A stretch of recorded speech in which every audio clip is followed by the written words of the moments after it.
लगता है घर से झगड़ा करके आए हो।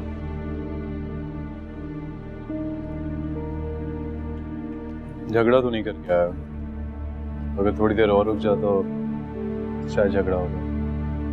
क्यों, ऐसा क्या हो गया?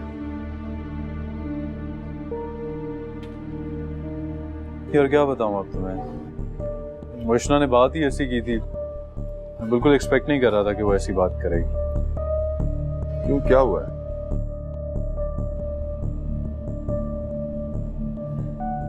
यार वो मुझे कहती है कि वशमा और अम्मी जो है ना, मेरी और उसकी डिवोर्स करवाना चाहती हैं। Can you imagine? व्हाट? अब ये मत कहना कि तुमने ये बात जाके आंटी से पूछ ली। हाँ यार तुम तो कमाल करते। बीवियों की बातों पर जाके माओ से कोई पूछगछ करता? यार I am feeling really bad Ashir, अम्मी बहुत हर्ट हुई। हाँ वो तो होना ही था, तुमने हरकत ही ऐसी की। यार देखो मेरी बात सुनो, मैं क्या करता, मैं अम्मी के पास कोई ओपिनियन या कोई मशवरा लेने नहीं गया था, तो अपनी कंफ्यूजन को दूर करने गया था यार। और इसी कंफ्यूजन में तुमने उनको हर्ट कर दी। यार कुछ तो ख्याल करते तुम। वैसे किसी सियाने ने सच ही कहा है, शादी के बाद बीवी और माओ की बातों को एक कान से सुन के दूसरे कान से निकाल देना चाहिए। यार देखो, ये माएं जो होती हैं ना, ये बड़ी बेचारी सी होती हैं, औलाद की खुशी में खुश होती हैं। अब यही देख लो, फरीसा आंटी अगर तुम्हारे और उष्णा के बीच में दीवार खड़ी करना चाहती तो इतनी आसानी से तुम्हारी शादी को कबूल कर लेती क्या? वैसे मैं ये एक्सपेक्ट नहीं कर रहा था उष्णा से। मैं तो खुद बहुत हैरान हूं यार, वो ऐसी बात कैसे कर सकते? वैसे मेरा एक दोस्त कहता है, बीवियों की बातों पर ज्यादा कार नहीं धरने चाहिए। उनका तो बस एक ही मकसद होता है, किसी तरह अपने शौहर को उनके माँ बाप और बहन भाइयों से अलग करके अपने पल्लू से बांधना। तुम्हारा दोस्त वैसे काफी जनाना बातें नहीं करता। हाँ लेकिन बात तो 100% सच ही है ना। और मुझे लगता है कि उष्णा का भी यही इरादा है। क्या तुमसे किसने कहा है? यार कहा तो किसी ने नहीं है, लेकिन शायद एक बार मनाल ने जिक्र जरूर किया था।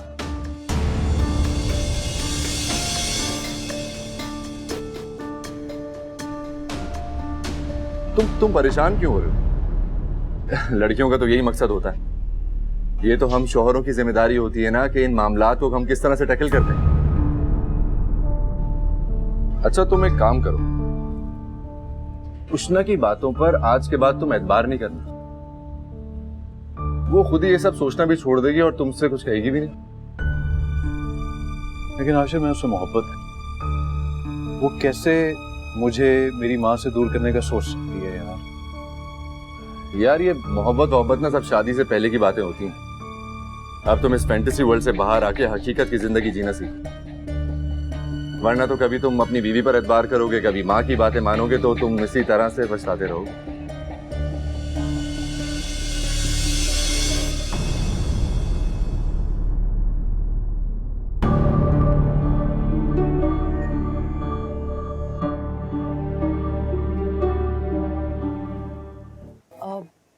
अम्मी मैं नानी से मिलने जा रही हूँ। हाँ हाँ खैर से जाओ। सुनो मनाल जी। ये तुमने कपड़े क्या पहने हुए? पहली दफा अपने मैके जा रही हो, जरा ढंग के कपड़े तो पहन के जाओ। अम्मी ऐसे ही ठीक है ना, अभी वैसे भी मैंने कपड़े तो चेंज किए हैं। बेटा बेहाता लड़कियां ऐसे नहीं रहती, सच संवर कर रहती हैं। तुम्हें बनना संवरना अच्छा नहीं लगता क्या? मुझे तो बहुत अच्छा लगता है अम्मी, लेकिन हाशिर को अच्छा नहीं लगता। क्या हाशिर ने तुम्हें मना किया? हाशिर को मेरा ब्राइट कलर पहनना, मेकअप करना, बनना संवरना अच्छा नहीं लगता। यकीन नहीं आता। अजीब बात है, वो तो अक्सर मुझसे कहता है कि अम्मी फीके रंग के कपड़े मत पहना करें। उसने तुम्हें किस तरह मना कर दिया? मनाल, एक बात पूछूं तुमसे, हाशिर का रवैया कैसा है तुम्हारे साथ?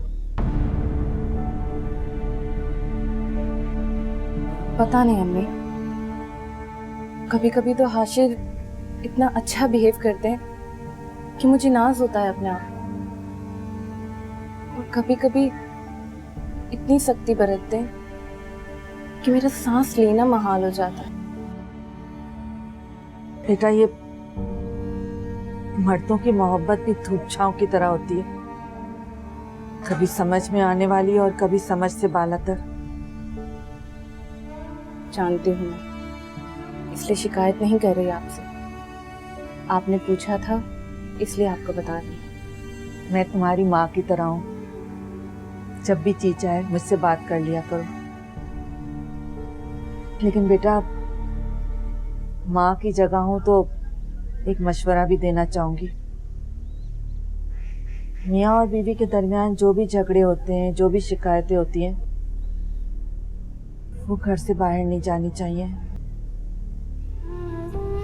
एक अच्छी औरत वही होती है जो अपने घर के मसाइल घर के अंदर ही सुलझाए। ठीक है अम्मी, आप बिल्कुल फिक्र मत करिए। अच्छा, तुम अब जाओ, देर हो रही है। अलमास और नानी को मेरे सलाम देना।